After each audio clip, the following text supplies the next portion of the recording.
Est-ce que vous avez déjà entendu parler de psychothérapie institutionnelle? Non. Non. Je comprends. Alors je vais vous montrer quelques images d'un film où vous allez voir comment c'est né.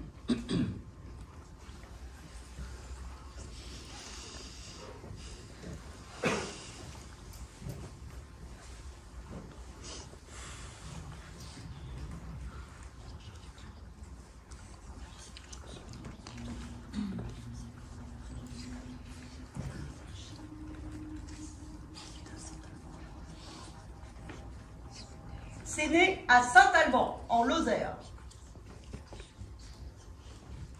Grâce à François Tosquelles, c'est celui qui est au milieu avec la moustache, qui salue.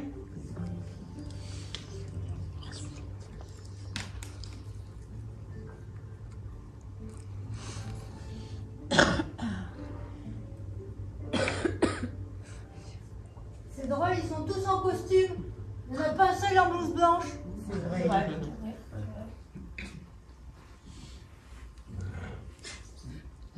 C'est aussi les débuts de l'ergothérapie.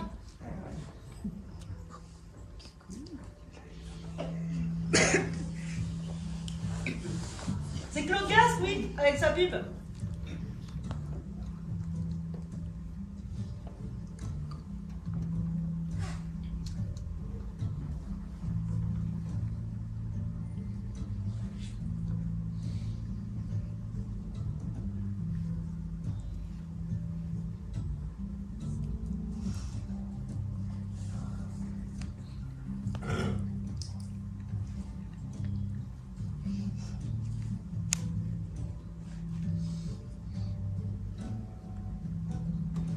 Oh, belle rotative.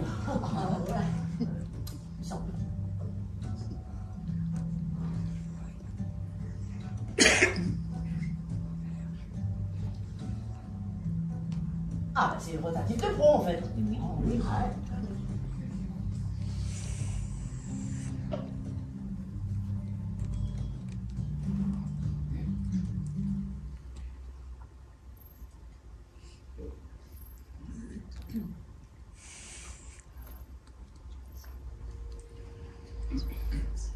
Oh, mais c'est passionnant! Oh, oui. Venez, on va se renseigner. Oui, je veux en savoir plus sur Tosquelles. Et moi sur toute l'équipe.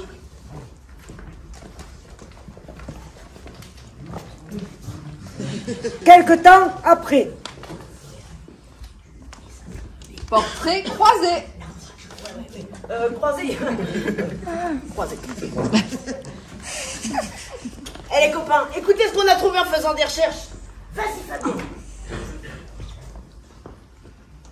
Moi, Lucien Bonafé, c'est en tant que résistant que j'ai été proscrit de Paris en 1942, qu'il a fallu que je détale, parce que la police française avait commencé à trouver ma trace, m'a dit le directeur de Sainte-Anne.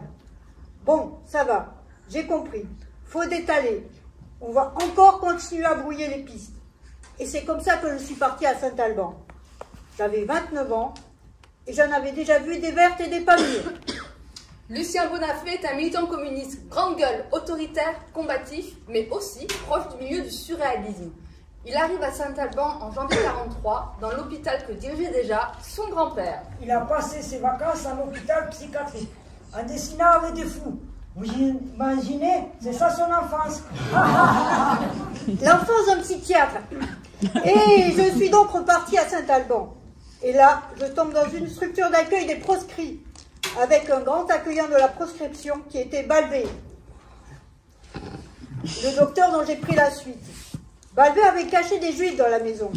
Et il y avait déjà eu l'autre grand proscrit que Balvet était allé chercher au camp de Sainte-Rose avec les réfugiés d'Espagne, François Tosquelles.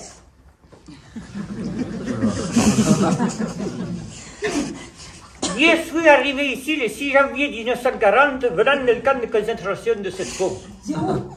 Il est libertaire et condamné à mort par le régime franquiste. Oh, c'était un drôle de petit gars, il payait pas de mine. Hein. Il avait l'air de rien. Hein, mais il était surdoué. Il commence médecine à 15 ans. Passionné par la folie humaine, il devient psychiatre à 23 ans. Il y a 24 ans, il s'engage dans la milice antifasciste. Il crée sur le front, comme on dirait maintenant, une cellule d'urgence médico-psychologique, un service psychiatrie pour soigner les traumatisés directement sur place. C'est l'invention de la psychiatrie de secteur, soigner au plus près de la vie que mènent les patients.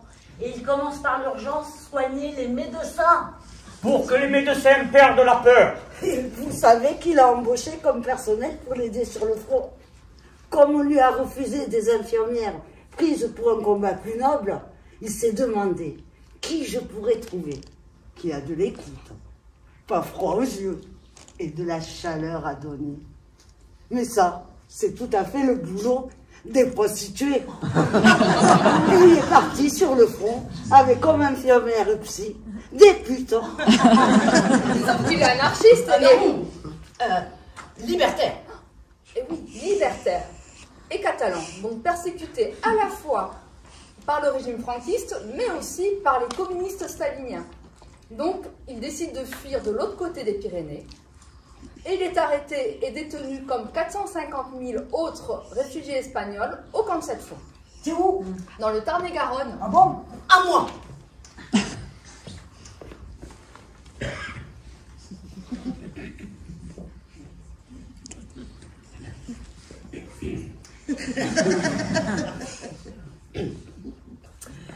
Un jour, au jour, un jour, al camp de concentration, il reçoit un télégramme signé préfète qui dit: Docteur Tosquelles, accepteriez-vous un poste à l'hôpital? Dans mon hôpital de Saint-Alban? J'ai regardé dans les cartes. Il n'y avait pas Saint-Alban, ni même à peine la Lozère.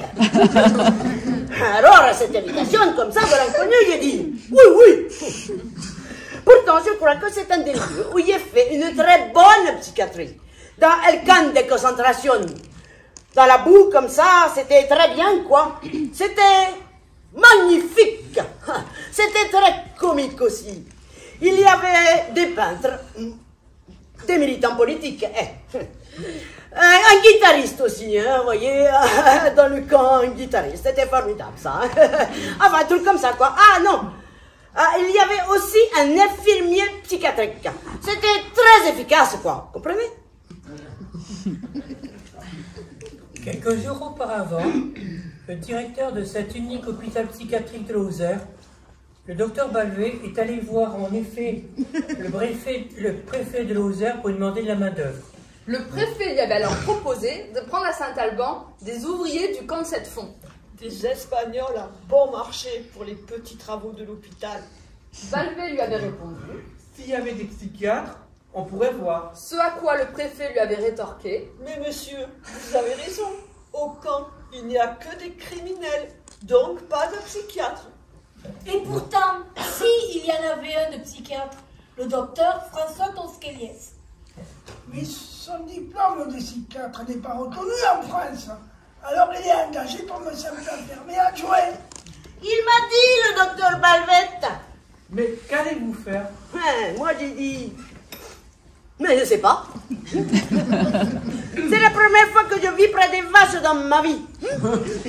Il faut que je connaisse les vaches et les vachers. Avant de dire ce qu'on peut faire à l'hôpital, il faut aller voir le contexte. Je suis allée dans les foires du pays, les foires agricoles. Comme ça, je pourrais voir ce qu'on peut faire ici.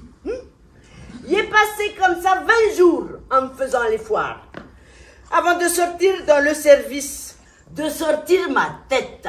En fait, très vite, le jeune psychiatre catalan François Tosquelles et le directeur de l'hôpital, Paul Balvet, ont pour priorité de nourrir les patients. Cela peut paraître banal, mais c'est une réaction rarissime. On sait maintenant qu'en France, pendant la Seconde Guerre mondiale, il y a eu plus de 40 000 malades mentaux morts de faim. C'est l'extermination douce dans les hôpitaux psychiatriques. Partout on meurt, faute de nourriture, mais surtout faute d'attention. Partout, sauf à Saint-Alban. Comment? On doit soigner l'institution avant de soigner le malade. C'est ça la psychothérapie institutionnelle. L'institution doit s'ouvrir, l'extérieur aussi. D'abord, bon nombre de fermes avoisinantes manquent de main-d'œuvre et l'hôpital peut leur en fournir en échange de nourriture. Puis l'hôpital crée son potager. Une partie du personnel et 124 malades sont désignés pour activer la production agricole. Wow. Pas mal, hein? Dans la ferme sont cultivés des choux, des raves, des poireaux, des oignons, de l'ail, des haricots, des choux raves, des pois verts et des carottes. Le chou est le légume le plus abondant, à tel point que pendant la guerre, l'hôpital va produire jusqu'à 5 tonnes de choucroute qu'il va pouvoir vendre. Et ce n'est pas tout. Le travail des malades dans le cadre des ateliers d'ergothérapie évolue. On leur fait fabriquer des choses utiles qu'ils pourront troquer contre des œufs, des fruits et d'autres denrées. Au final, Saint-Alban, loin de tout, sera l'hôpital qui aura perdu le moins de patients. Et si on racontait cette histoire? Oui. Mais comment? En imaginant des scènes. Et en les jouant. Oh, chouette, on va faire des impros. Moi, ça m'intéresse d'écrire des scènes. Et moi, j'ai entendu une émission de radio avec la fille de Toscaliès. J'aimerais vous faire entendre ce qu'elle a dit. Ça m'a beaucoup ému. Moi aussi. Et moi, j'inventerais bien des scènes avec Toscaliès. Moi aussi. Allez, on s'y met tout de suite. Tout de suite.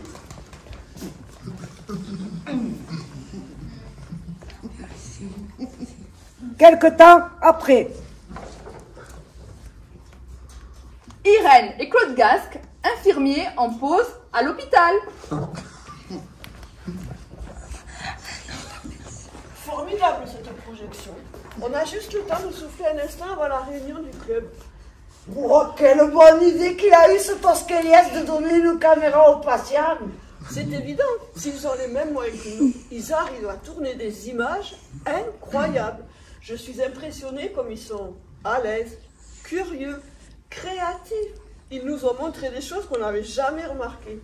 Et tu as vu tous ces sourires, hein? Ah, Mais c'est magnifique, hein? Oui. Moi, tu te souviens comment on a traité avant? Oh oui. Attends, on leur explique. Ouais.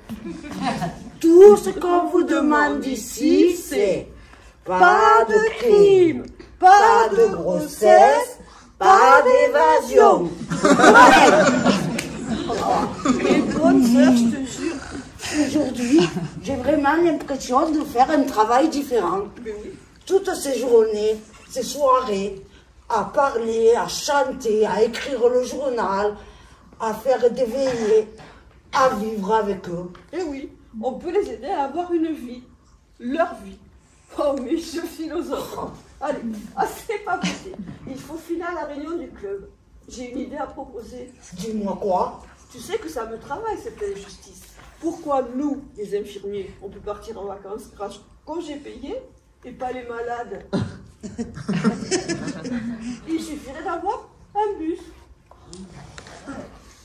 Notre collègue Marius vient d'inviter. Et s'il a reçu l'argent pour payer le bus, on pourrait partir en vadrouille avec les malades. Mais quelle est bonne ton idée, qu'elle me plaît. On va vite à la réunion,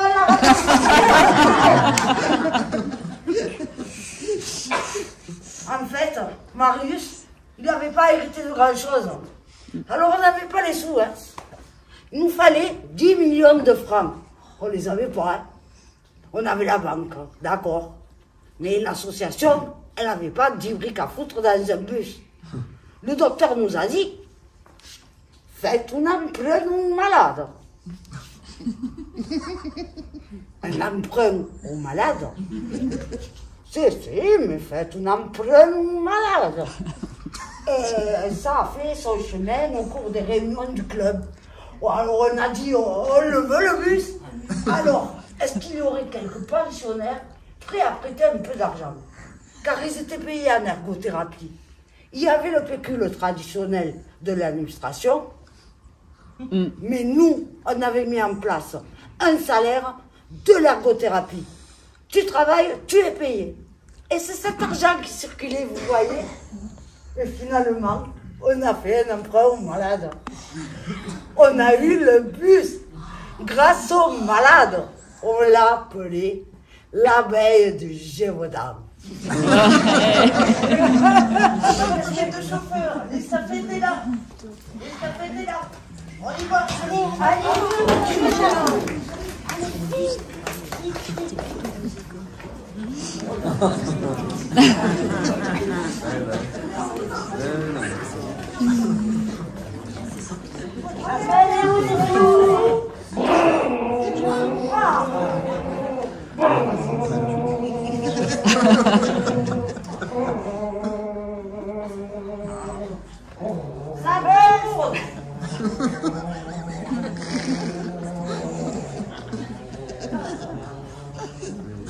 Vertige! Oh, il est drôlement perché le village. Comme nous.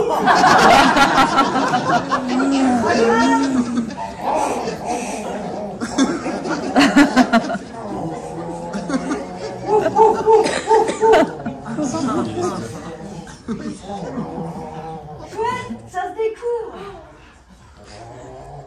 On est bien là.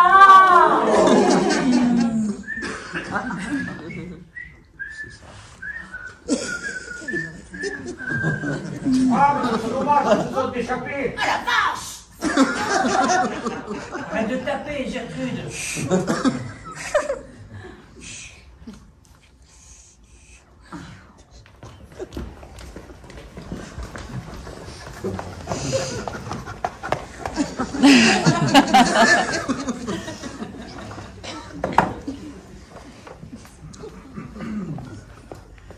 Tosqueliès et Marie-Rose! sa fille. Je suis arrivée à Saint-Alban en 1940. On avait traversé les Pyrénées à pied avec ma mère pour rejoindre mon père. J'avais 4 ans. Quand je suis arrivée, j'étais souffrante. Et mon père a dit que j'allais passer une radiographie. Je ne savais pas ce qu'était qu'une radiographie. Alors, avec mon père, on est descendu jusqu'au service. Et dans les marches, j'ai croisé une femme squelettique assise sur les marches. Elle a étendu les mains vers moi et je me suis réfugiée bien vite contre mon père pour fuir cette main. Quelques jours plus tard, est arrivée dans notre petite maison, comme une furie, en camisole de force. Mon père a dit: Madame, si vous le permettez, ma fille et moi, nous allons vous détacher vos liens. Et ma femme, c'est moi,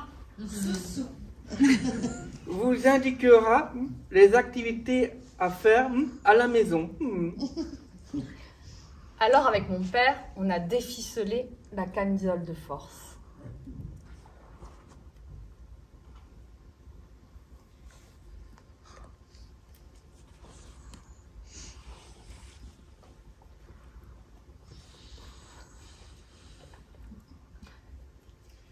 Et cette femme-là, cette fille, c'était le squelette que j'avais croisé dans les escaliers et dont j'avais eu la trouille.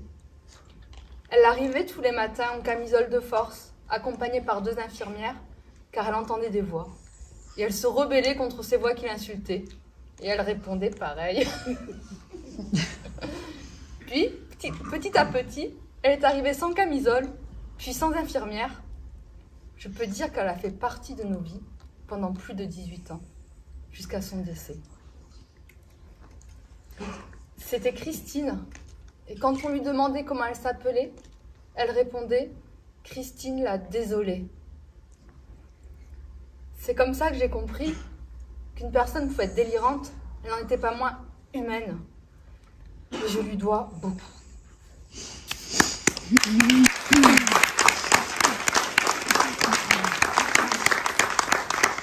Moi, ce qui m'intéresse vraiment dans cette histoire, c'est l'intimité entre les gens, soignés et soignants, la confiance.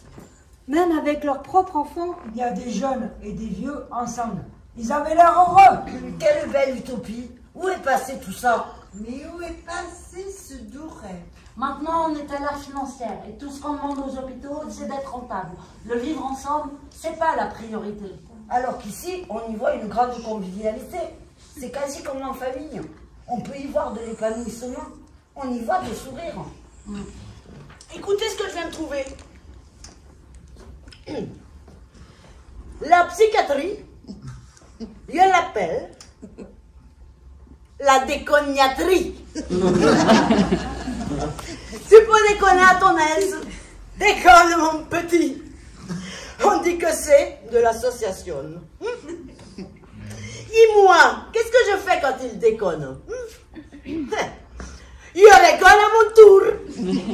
Dans le silence, j'écoute comme une poésie.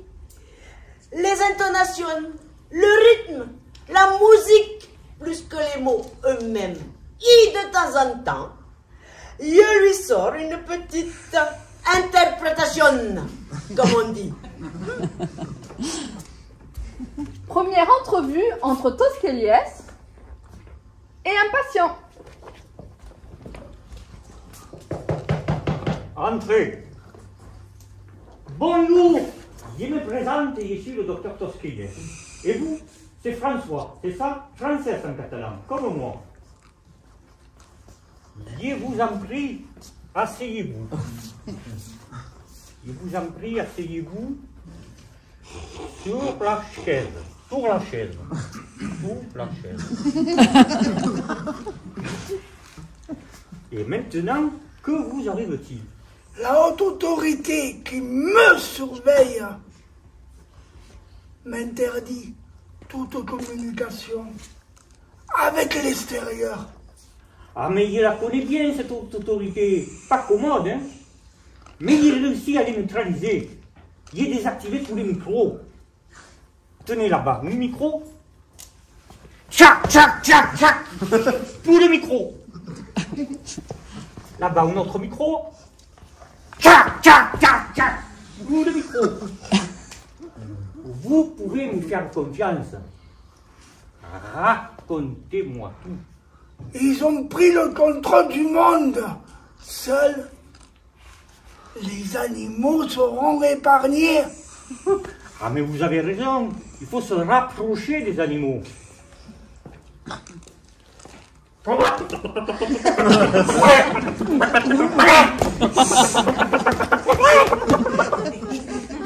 marche pas.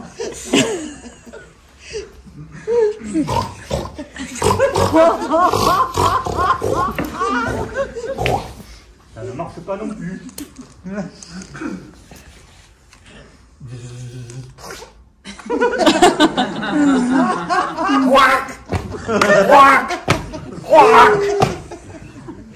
Ça ne marche pas non plus.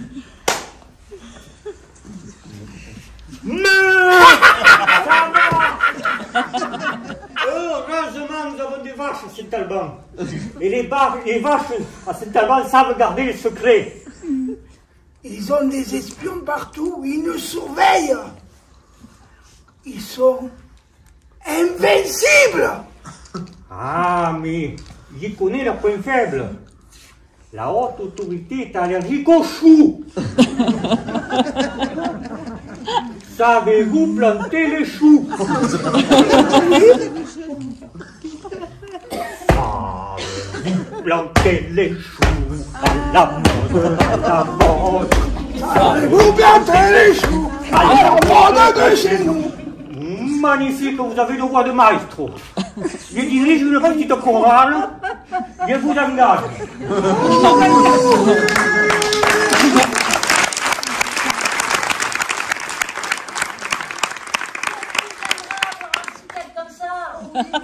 Parce que j'ai certains trucs, cache ton carte vitale et au revoir. Alors il faut changer de psy. Cela demande un peu de courage, mais c'est tellement important de sentir de l'empathie dans les pouces et qu'il y ait une vraie relation de confiance. Je me rappelle une fois chez un psy, j'avais vraiment, mais vraiment besoin de parler. L'entretien n'a pas duré 5 minutes. Il m'a même prise par le bras pour que je sorte. Il est psy. Il y en a qui t'enferment, d'autres qui te mettent dehors et la plupart te cachetonnent. Exactement. Moi, ce qui me semble important dans le soin, c'est le rapport de parole, d'échange. Et puis d'avoir une éducation sur sa maladie. Je me souviens, moi, j'étais à l'hôpital, c'était la nuit. Je dormais bien, mais alors vraiment profondément. Puis tout d'un coup, je me retrouve avec une lampe torche dans les yeux. J'ouvre les yeux, je regarde. C'était l'infirmier qui me secoue en me disant « Madame, madame, allez madame, réveillez-vous, c'est l'heure de prendre votre cachet pour dormir. » Véridique.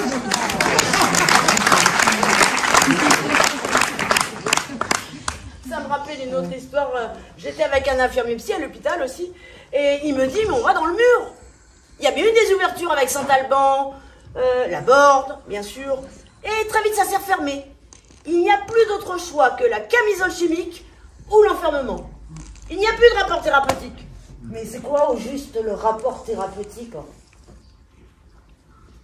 C'est une relation qui permet aux patients de gagner en autonomie et de s'épanouir. Ah oui, intéressant là. On met les gens à l'asile pour s'en débarrasser, quoi. Ouais. Les personnes qui sont en psychiatrie, on leur fait pas confiance. Non. On est tous des citoyens à part entière. Reprenons l'histoire de Saint-Alban. J'ai trop envie de revoir ce couple d'infirmiers, les gars. Oh, j'adore jouer close. Il réalise ses côtes gasques le dimanche.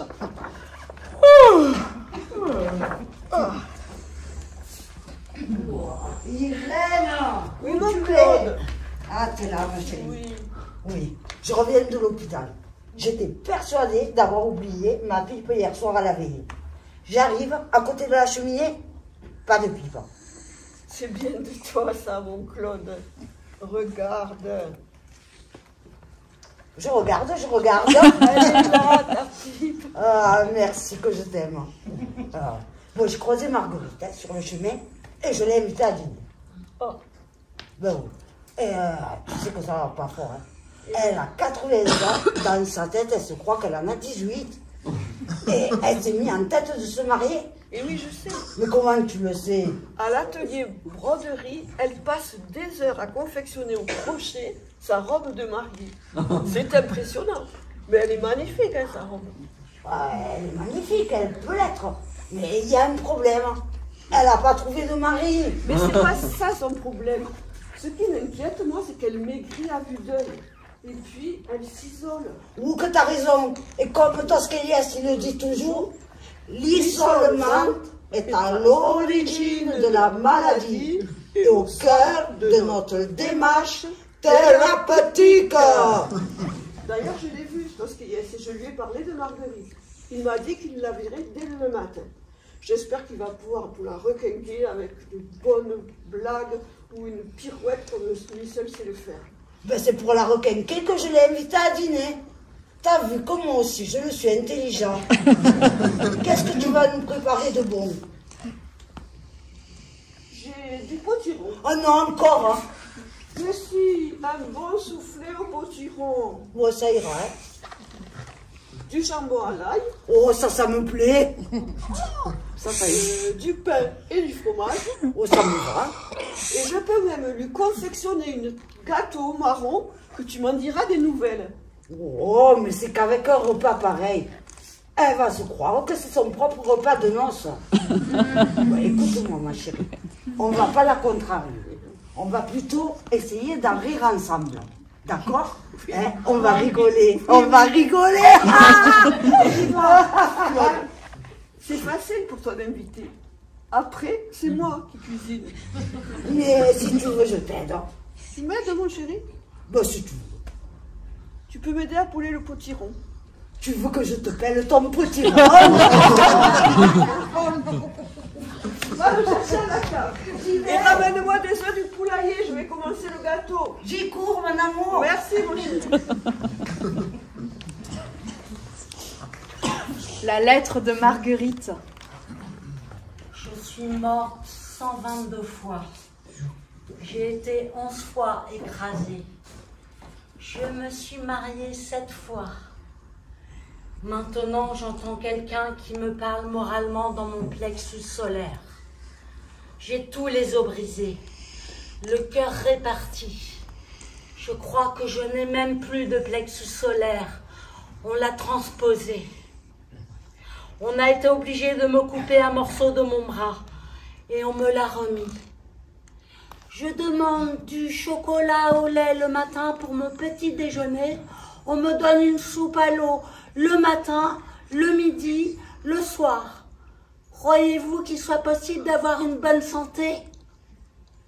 Les yeux s'exorbitent, le nez pleure. Et comme on ne me donne ni omelette, ni poulet, ni lapin, jugez de la santé que je peux avoir. C'était la lettre de Marguerite et sa magnifique robe de mariée. Quelle artiste!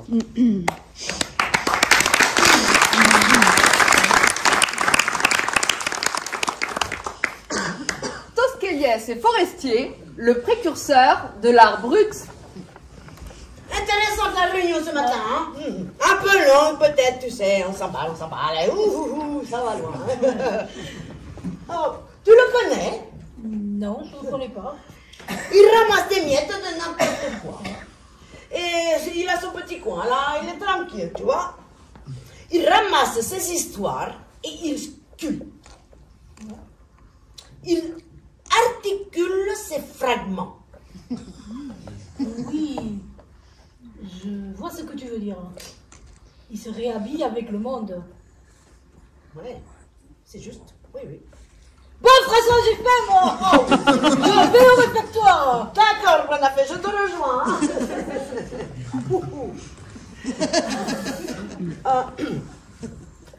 Tu as fini une nouvelle œuvre, paraît-il.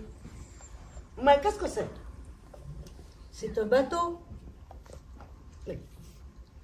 Et grâce à ma sculpture, je voyage dans ma tête. Et tu voyages souvent? Je voyage des centaines, des milliers de fois. Oh. Et ton bateau, est-ce qu'il peut accueillir des personnes, des gens comme moi? Non, c'est complet. C'est complet.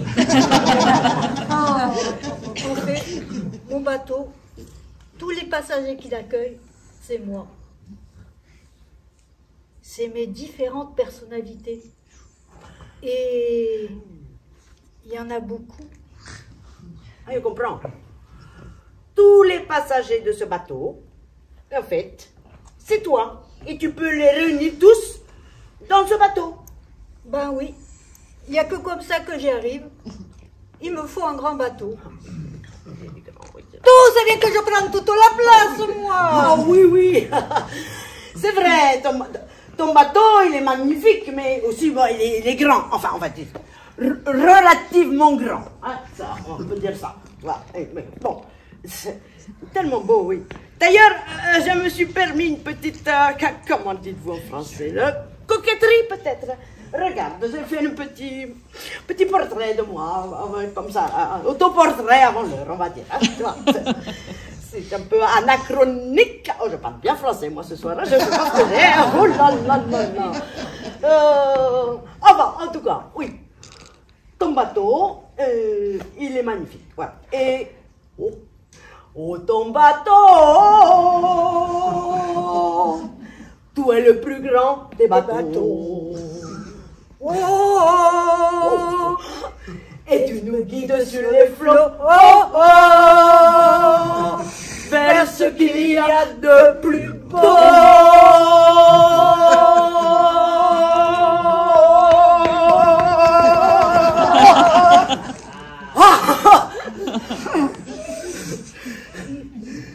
Mais mon bateau, oui. s'il ne flotte pas, je coule. Et si ça souffle trop fort dans ma tête, je suis content de pouvoir me poser dans un port. Et ce port, c'est Saint-Alban. Ça, c'est beau. Ouais. Alors, il y a le bateau, le port, mais et moi, je suis qui?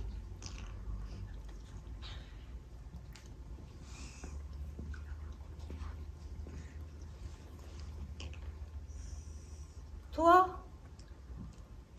t'es plutôt comme l'eau. Grâce à toi, j'arrive à flotter. Ça me plaît, hein?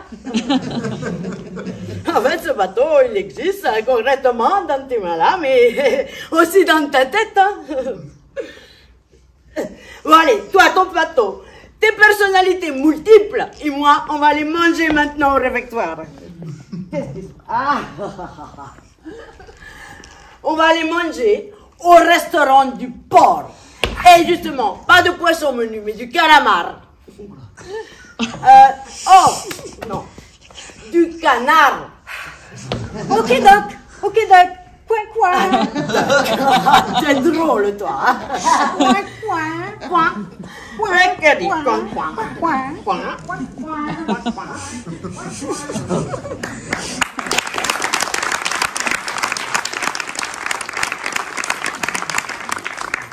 Liberté! Sur mes cahiers d'écolier, sur mon pupitre et les arbres, sur le sable, sur la neige, j'écris ton nom. Sur toutes les pages lues, sur toutes les pages blanches, pierre, sang, papier ou cendre, j'écris ton nom. Sur les images dorées, sur les armes des guerriers, sur la couronne des rois, j'écris ton nom. Sur la jungle et le désert, sur les nids, sur les genêts, sur les l'écho de mon enfance, j'écris ton nom. Sur les merveilles des nuits, sur le pain blanc des journées, sur les saisons fiancées, j'écris ton nom. Sur les champs, sur l'horizon, sur les ailes des oiseaux et sur les moulins des eaux, j'écris ton nom. Sur chaque bouffée d'aurore, sur la mer, sur les bateaux, sur la montagne des menthes, j'écris ton nom. Sur la mousse des nuages, sur les sueurs de l'orage, sur la pluie épaisse et fade, j'écris ton nom. Sur les formes scintillantes, sur les cloches des couleurs, sur la vérité physique, j'écris ton nom. Sur les sentiers éveillés, sur les routes déployées, sur les places qui débordent, j'écris ton nom. Sur le fruit coupé en deux du miroir et de ma chambre, sur mon lit, coquille vide, j'écris ton nom. Sur mon chien gourmand et tendre, sur ses oreilles dressées, sur sa patte maladroite, j'écris ton nom. Sur la vitre des surprises, sur tes lèvres appenties, bien au-dessus du silence, j'écris ton nom. Sur la santé revenue, sur le risque disparu, sur l'espoir sans souvenir, j'écris ton nom. Et par le pouvoir d'un mot, je recommence ma vie. Je suis née pour te connaître, pour te nommer Liberté. Liberté.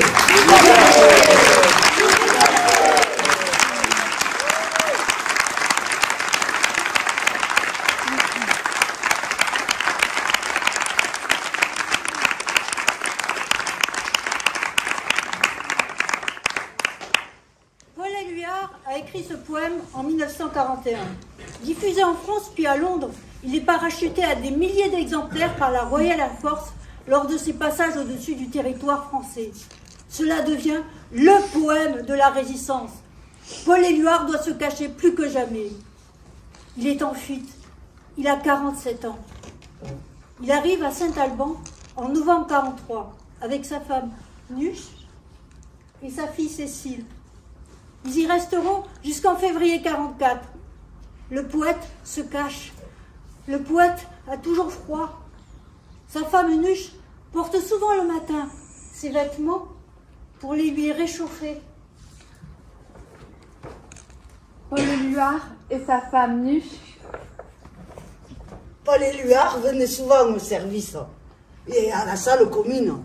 Il semblait distrait, toujours discret.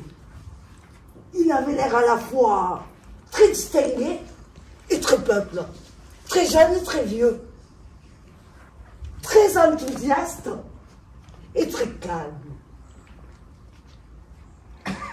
Vivre dans la proximité des fous, embrasser l'existence quotidienne, ce sont des vies qui enrichissent la poésie. Et notre vie. Éluard était un ange. Un ange à l'intérieur comme en parole. Il crochetait de la parole toute la journée. Parce qu'il avait froid, Éluard. Il s'enveloppait de paroles chaudes. Magnifique, quoi. La nuit n'est jamais complète.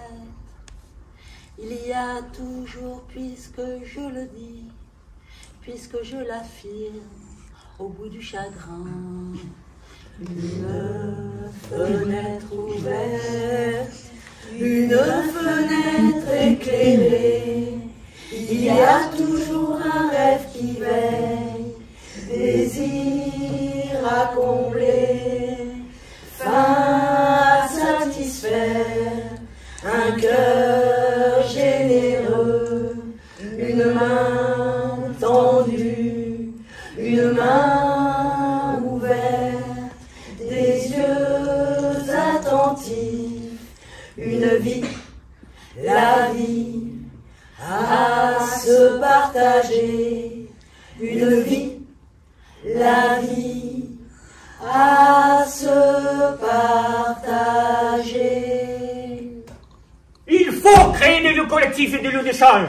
Et donc, il faut abattre les murs, enlever les barreaux, supprimer les serrures, prenez ces pioches et ces maillets, et démolissez vous-même les quartiers cellulaires. Cassez les murs, hey! We don't need no medication. We don't need no self-control. No dark sarcasm in the clinic. Hey, doctor, give to the man the life. Hey, doctor, give to the man the life. Hey, doctor, give to the man the life.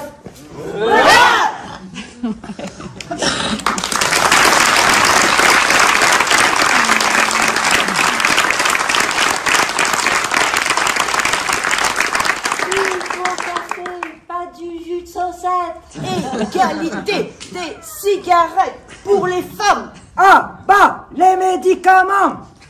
Ah bah, les adjudants. Ah bah, la folie normative de l'hôpital. Un métier, un mari, des enfants et la retraite. Des conseils pour les mémés, des loisirs pour les jeunes. Soyez réalistes, demandez l'impossible. Ouvrez les portes et des répétables. Ah, la vaisselle. La vaisselle. Sophie, tu veux bien nous lire la lettre de ce malade de Saint-Alban, bien révolutionnaire? Ah oui. Il s'appelait comment déjà? Gérard. Ah, Gégé. Ah ben oui. Ah ouais. La lettre de Gérard. J'ai appris que dans 6 mois, il y aurait à nouveau les barreaux. Si on doit faire la révolution, eh bien on la fera. Et si notre direction doit également enlever les sorties à l'extérieur et faire remonter les murs, cela risque de chier. Et il ne faut pas oublier, cher directeur, que si on ne nous considère pas comme des humains, tout le monde se retournera contre vous. Avant de faire cet article, croyez que j'y ai bien réfléchi et que je ne délire pas. En plus de tout cela, pourquoi retourner aux Pointeuses alors que l'hôpital de Saint-Alban avait 20 ans d'avance sur les autres hôpitaux de France? Pour quelle raison voulez-vous revenir en arrière? Je vous ferai remarquer que si nous, les malades mentaux, nous n'avons pas le droit de faire partie d'un syndicat pour faire grève, nous avons le droit de le soutenir pour une histoire pareille. Et je tiens à vous le répéter, nous sommes tous concernés. Si je dois ajouter autre chose, je dirais que nous devons convaincre pour défendre le respect humain. Voilà, ça c'est signé Gérard. Bravo.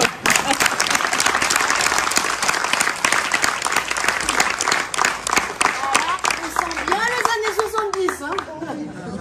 Mais la vraie révolution, c'est dès la fin des années 40 qu'elle a lieu, quand Toscaïès fait fermer les murs, abattre les chambres d'isolement, ou peut-être plutôt l'inverse. Allez savoir.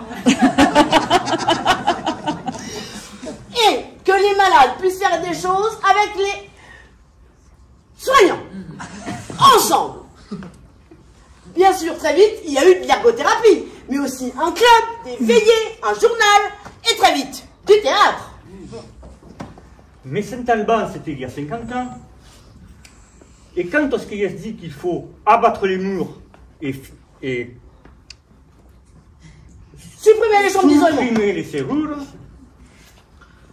il ajoute, mais ce n'est pas suffisant. Il faut combattre les hiérarchies, les habitudes, les féodalités locales et les corporatismes. Il faudrait que l'hôpital se souvienne qu'à une époque, ça se passait comme ça. Ouais. C'était novateur pour l'époque. Hein. Mais je me demande jusqu'à quel point ça ne l'est pas encore maintenant. À Saint-Alban, on a vu des murs tomber, alors que la politique actuelle, c'est de reconstruire des murs. Tout à fait. Même à Saint-Alban. Et c'est un foie les cachetons. Bah, ouais, oui. Alors que ce qu'on a besoin pour aller bien, c'est faire des choses ensemble. Chanter, écrire le journal, boire un café, parler, vivre, jouer. Le théâtre et le dépassement de nous-mêmes. Hein. C'est vrai. Grâce à la solidarité et à l'entraide, on se lève, on est là, on a des droits, on a le droit d'être traité humainement avec respect. Le principal, c'est de reprendre confiance. Et puis jouer. C'est fou le bien-être que ça. Ah oui. Ça me permet de vider les soupapes. Oh, j'ai trop hâte de commencer une nouvelle pièce. Et qu'est-ce qu'on va faire? Et si on faisait comme à Saint-Alban? Nous. Du cabaret. Oh oui. Ah oui. Et du cirque. Oh oui. La puce aux étoiles, ça m'a toujours fait rêver, moi. Et présenter un numéro. Un numéro tout seul? Je sais pas si je saurais faire. On est un groupe. C'est ça notre force. Moi, je suis sûr qu'on les capte. Moi, j'ai toujours rêvé d'être Madame Loyal. Bah, c'est qui celle-là? Bah, c'est Monsieur Loyal au féminin. Monsieur Loyal, c'est le patron du cirque. Et c'est lui qui présente les numéros. Ah ouais, mais on n'a pas de piste, on n'a pas de chapiteau. On a notre cerveau, on imagine. Ouais. Moi, j'ai un fouet. Je peux être dompteur. Mais on n'a pas d'animaux sauvages. Mais si, y a moi. Souvenez-vous de mon rôle dans le songe d'une nuit d'été. Allez Max, viens, on va répéter. Moi, je me sens capable de faire le régisseur. Appelez-moi Régis le régisseur. Moi, je me sens capable de m'occuper de la musique. Appelez-moi DJ Anto. Ouais. Oh, carrément. Allez, va nous préparer une bonne musique. Je vais aller chercher mes accessoires de jonglage et je vais faire un numéro qui va vous espanter. Hé, Didi Anto, tu peux me mettre de la musique de motivation pour le kung fu? Ok. Hey, est-ce que je peux jouer avec toi? Ça y est, ok. Ok. Psycho, Psycho. viens m'attaquer.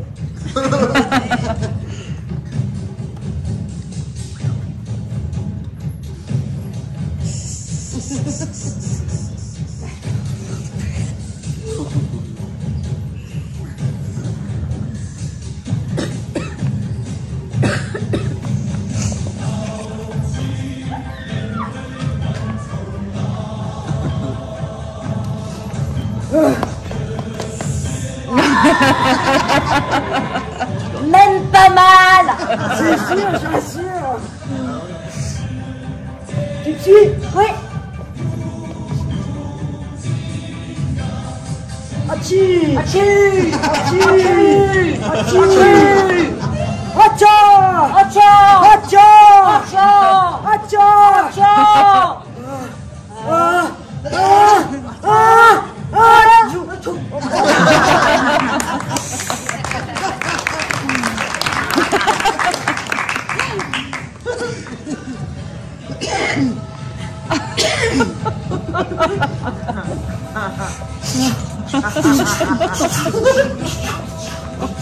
On dirait que la soupape est chaude. Chou! Chou!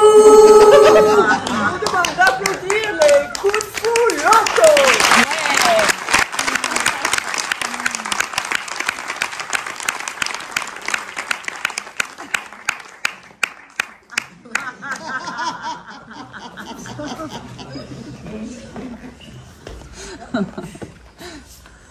et messieurs, notre spectacle a commencé à toute vitesse. Après les coups de fou locaux, vous allez découvrir Spartaco et son prodigieux lion. Mais attendez, j'ai oublié de me présenter. Je suis le chef de piste, Madame Royale.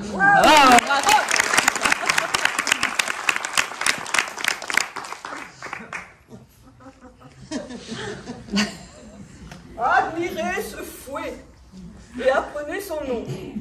Dans le monde du cirque, ce fouet de petite taille se nomme Perpignan. Parce qu'il y est fabriqué depuis très longtemps. À présent, ce spectaculaire dompteur va enchaîner des prouesses avec son fauve, un lion très féroce.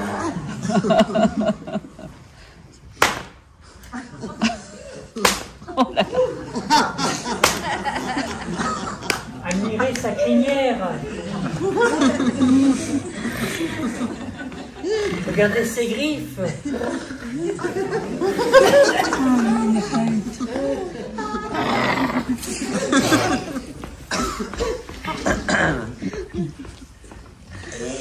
Écoutez ce rugissement.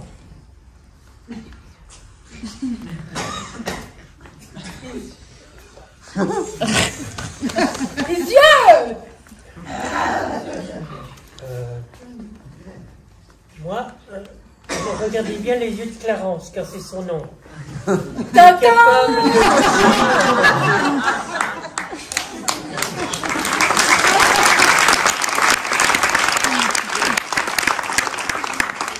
maintenant, vous allez découvrir ce que Spartaco a pu apprendre à Clarence. Retenez bien votre souffle, c'est exceptionnel ce que ce lion est capable de faire. Il parle. Mesdames et messieurs, j'ai commencé ma carrière de lion dans une pièce de Shakespeare, Le songe d'une nuit d'été. J'étais la vedette du spectacle. Ah oui. Bravo.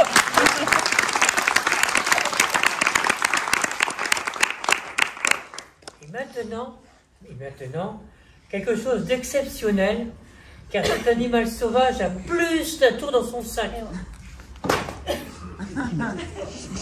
Musica. Dans la jungle, le lion est mort ce soir.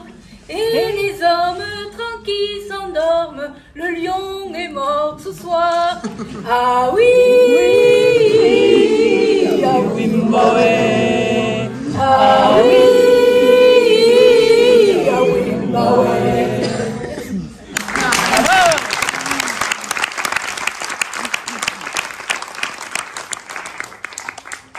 Oh, c'est ma musique pour toi.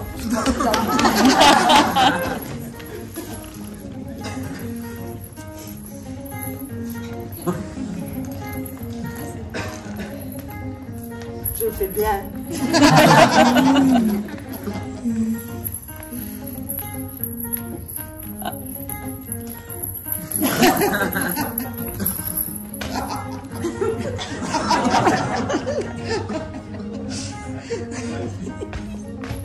Wow.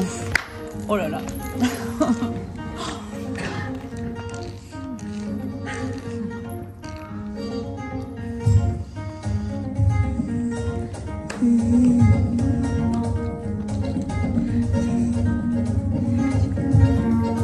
Ils ont mal au mains ce soir.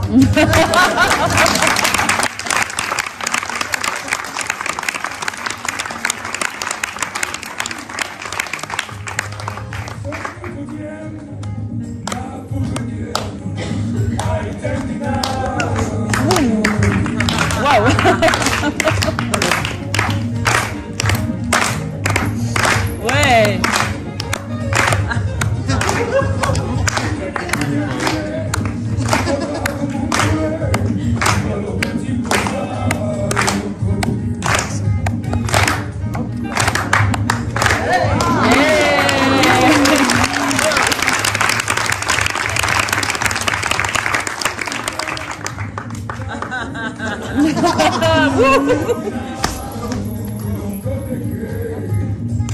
Ouais.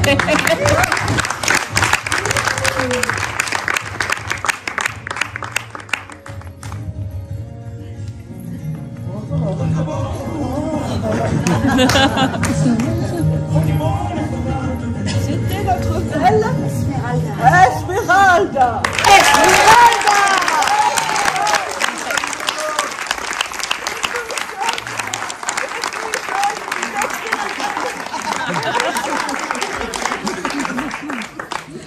Et avouez, elle vous a fait tourner la tête. Si vous avez besoin d'un petit remontant, c'est le moment. Entracte. C'est à moi. Elles sont bonnes, mes cacahuètes, pralines, je veux la glacer, bonbons. Excusez-moi. Oui. Est-ce que vous auriez quelque chose d'un peu plus fort? Quoi par exemple? Un œuf de poule. Mais nous n'avons pas ça en réserve, monsieur.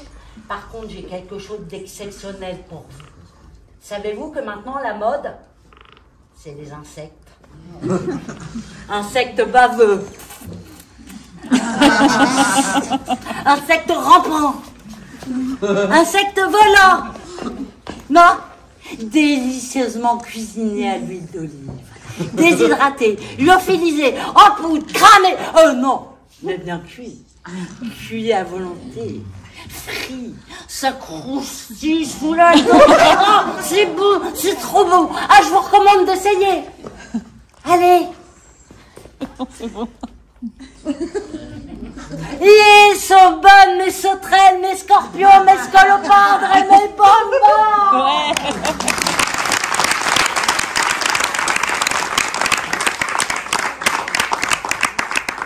Mesdames et messieurs, notre spectacle va reprendre. Mademoiselle, Oui, dis-moi, c'est mon pardon. oui, oui, tu peux, vas-y. Le cabaret de la Maison Bleue. Le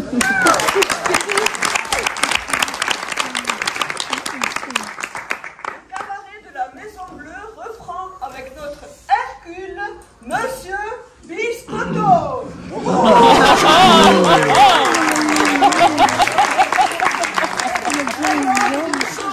Extraordinaire qui va vous épater.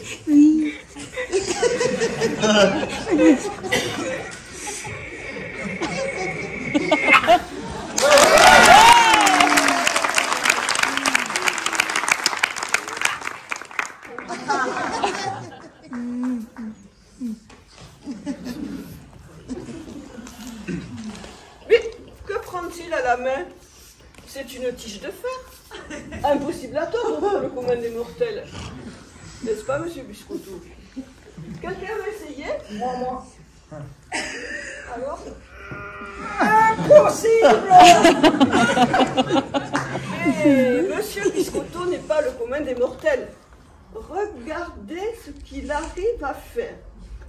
Il tord ce fer comme si c'était du caoutchouc.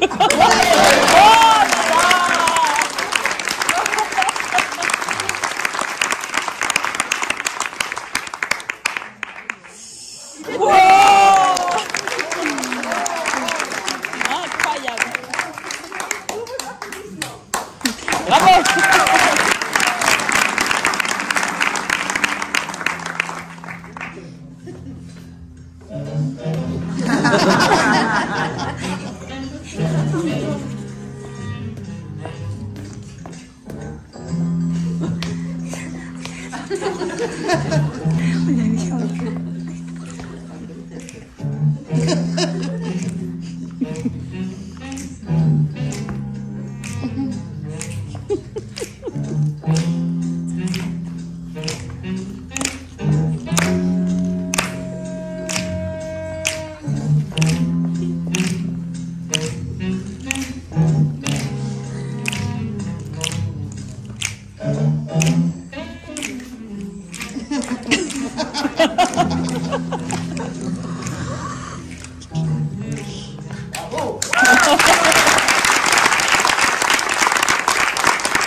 conférence en ornithologie.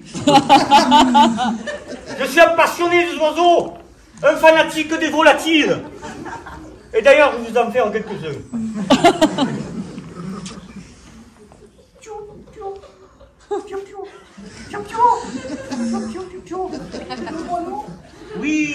bien entendu, le moineau.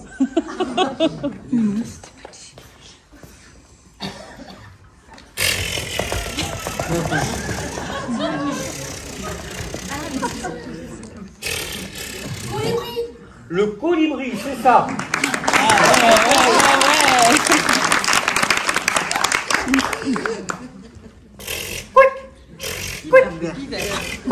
J'ai entendu dans le public, pivert.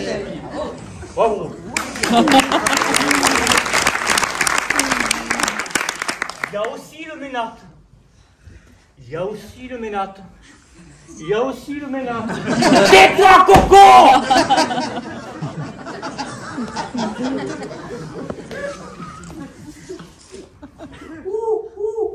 Plof, plof.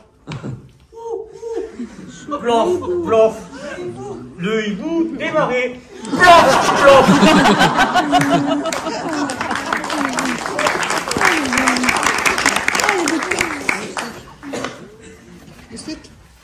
Je suis l'oiseau migrateur.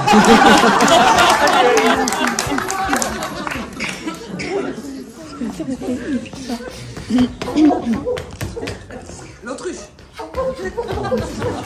La perdrix. La perdrix rouge, c'est pas compliqué.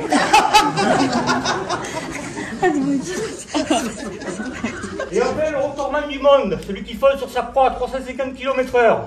L'aigle royal. Je suis... Ah, mais ne craignez rien, il ne mange que des rongeurs. Il s'agit du faucon pèlerin. Et enfin, celui qui a 3 mètres d'envergure. La la la la la la. La la.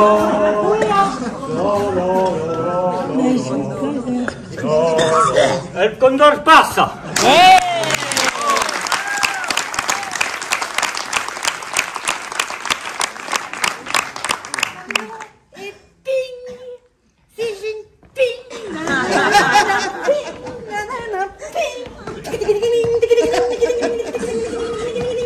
Et moi, mon nom est Pong. James Pong. Mais tu viens aller me chercher mon chapeau et ma baguette. Ting. Pong. Ah, j'ai oublié de vous dire, on va vous présenter un spectacle de magie inouï.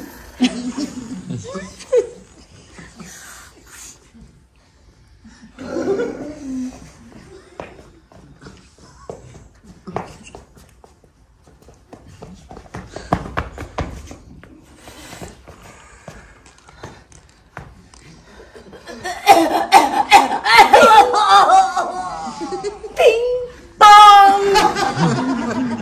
Ping pong! Ping pong! Pong!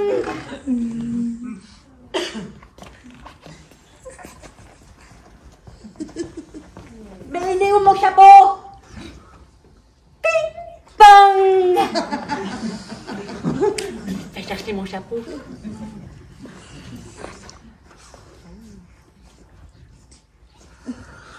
Ping pong. Et maintenant, un numéro incroyable. Tu fais des bruitages? Oui.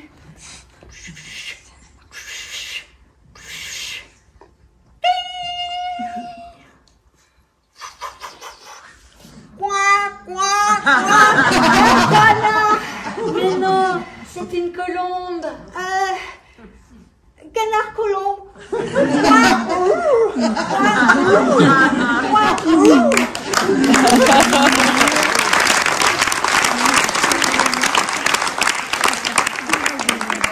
Et maintenant, un numéro extraordinaire.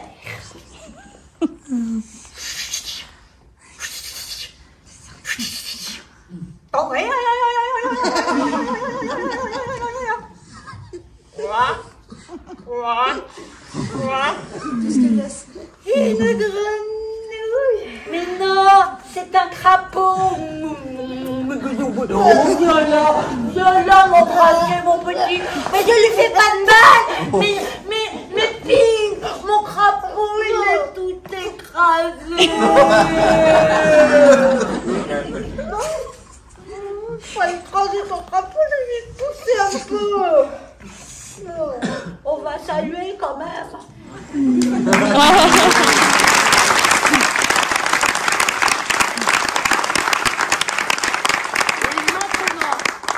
Un numéro incroyable.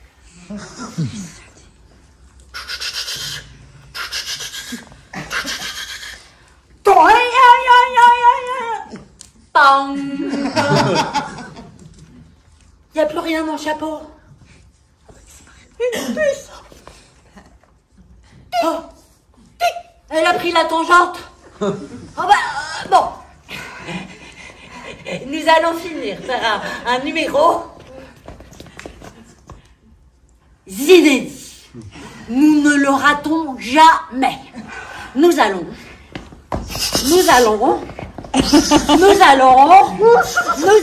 disparaître.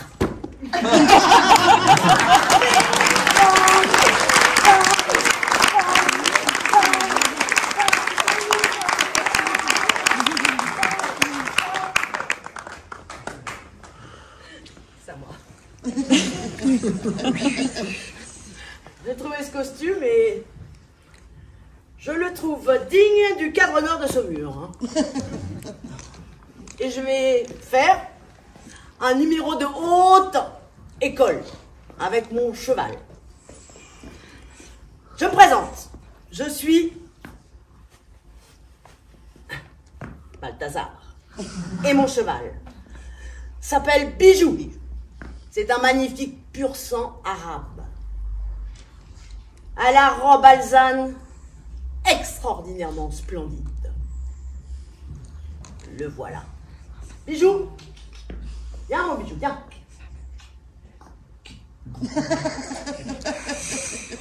Oh là, là, ouais, sous les lumières de la piste. Tiens, regardez la rousseur de sa robe, qui est encore plus splendide, chaude. C'est une lumière extraordinaire. Bijou, passe par là. Là. Ce cheval a l'air fragile comme ça, mais détrompez-vous. Avec ses attaches fines, là, il cache son jeu. Il est robuste, bien charpenté. Vous allez le voir à l'heure. Bijou, marche sur la piste, s'il te plaît. Merci, Bijou. Ah là là là là. Il a le poil très fin et d'une douceur incomparable. C'est une des caractéristiques du pur sang arabe. Aussi, je vais me permettre de monter sur la... Oh, Bijou, là. Sur Bijou. Autrement dit, je vais me mettre en selle.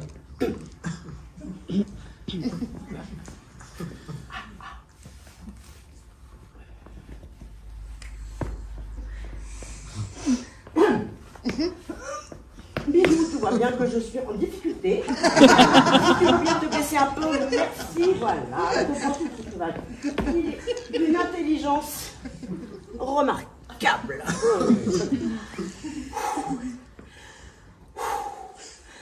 Bijou, marche.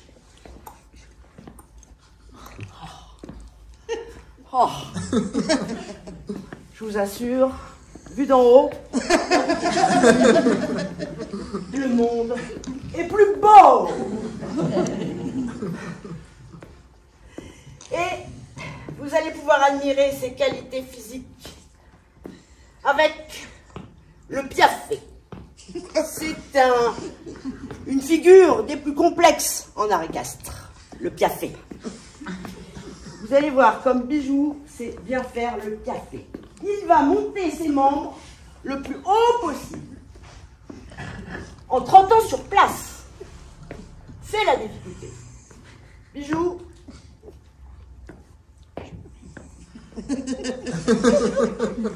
Piafé. Hey.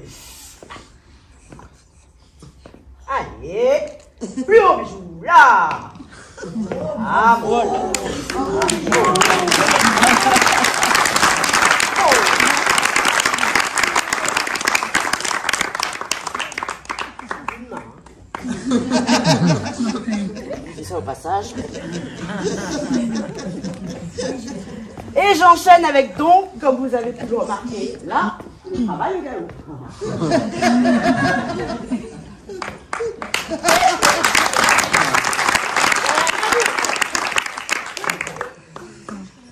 Je vais demander à Bijou de faire un tour sur lui-même en galopant.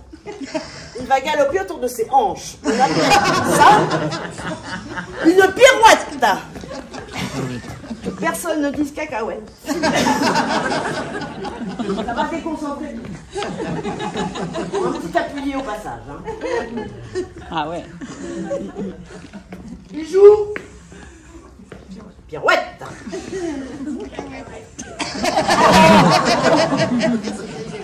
Petit derrière.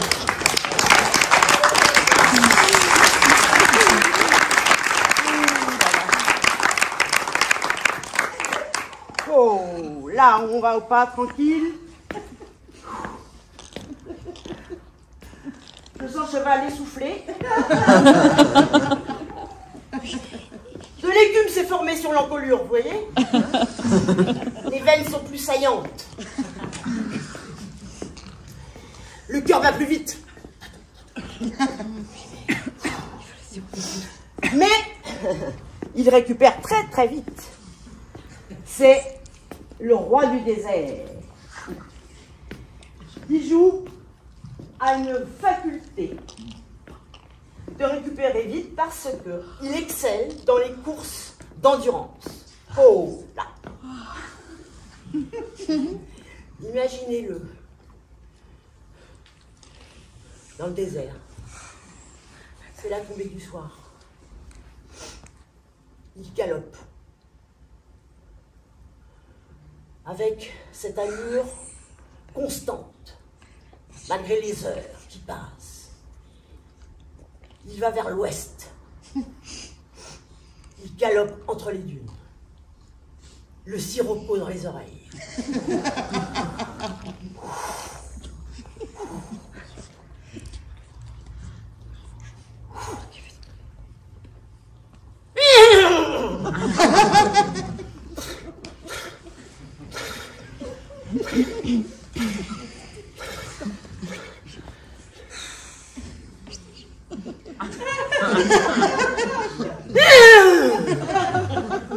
C'est bien, mon Bijou, bien. Faut qu'il s'exprime aussi. Et maintenant, sous vos yeux ébahis, je vais faire galoper Bijou à reculons. C'est contre nature, hein, complètement. Même ceux qui n'y connaissent rien le savent. Ah bon, galoper à reculons. Eh bien, Bijou, il peut le faire. Il va relever le défi. Grâce à ses qualités physiques, sa générosité, sa confiance en moi. C'est important, ça aussi. Bijou, on essaye. Oh, Bijou.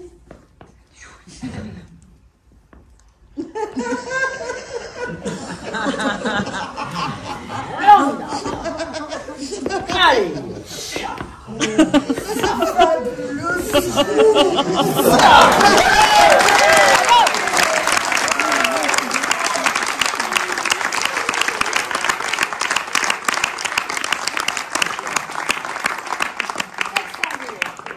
D'ailleurs, je descends de cheval.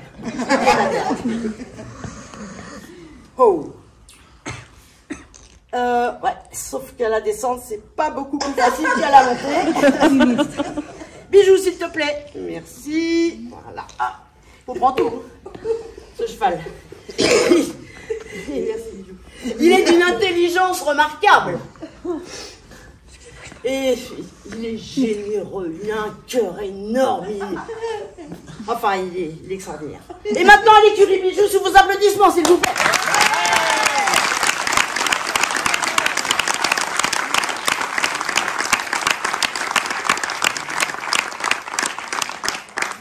Bijou, mais qu'est-ce que tu fais là?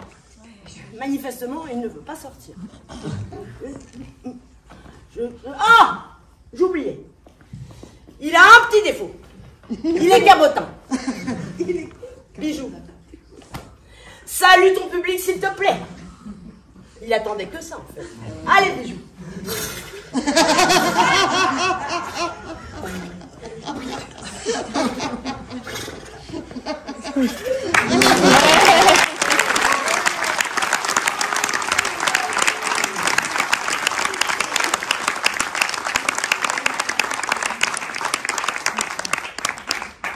Admirez pour la dernière fois cette tête d'hippocampe. Ses yeux, ils affleurent le long d'un large front. Son profil est camus.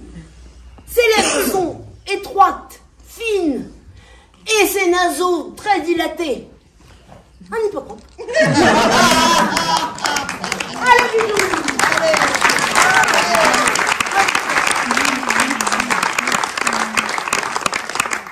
Là, j'en ai assez de vous apprendre plein de trucs. La journée est finie, là, hein, c'est bon. C'est ma nuit qui commence.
Pour venir au prochain spectacle de la Maison Bleue, j'enlève le pas.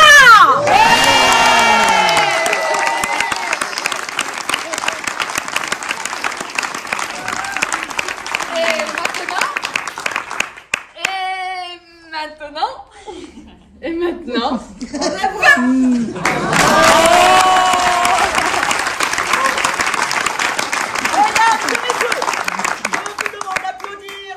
Dans leur ordre d'entrée en piste, les Kung Fu Locos Sabine.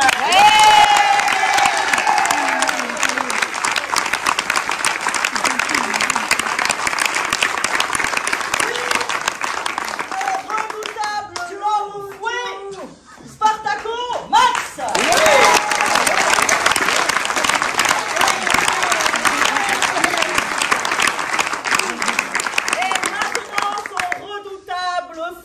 Qui va vous faire un rugissement à vous glacer les os, j'ai nommé Caro. La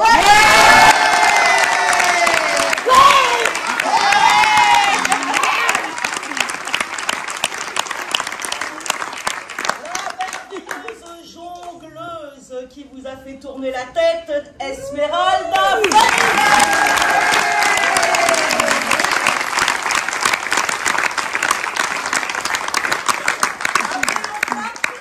L'inénarrable Monsieur Biscotto, Yves.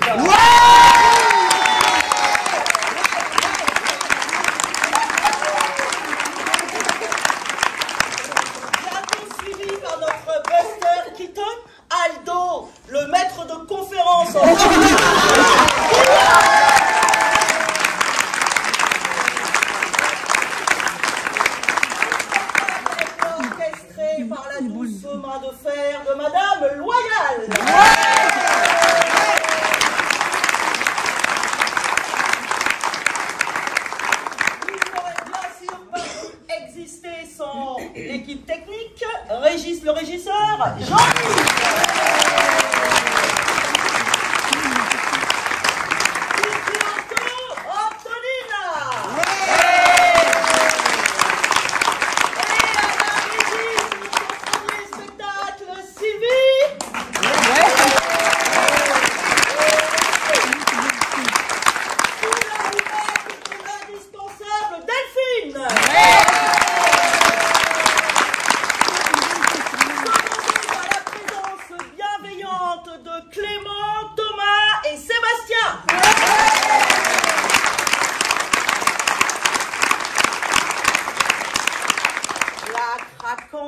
Présentatrice de panneaux, Floriane.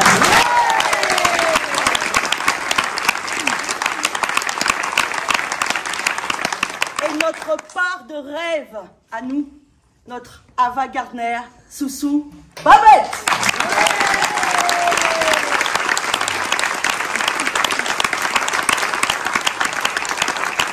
Enfin, vous avez vu comment nous maîtrisons la magie grâce au clown Ping Xavier et son acolyte Sophie. Oh, mais c'est Bijou que j'entends, non?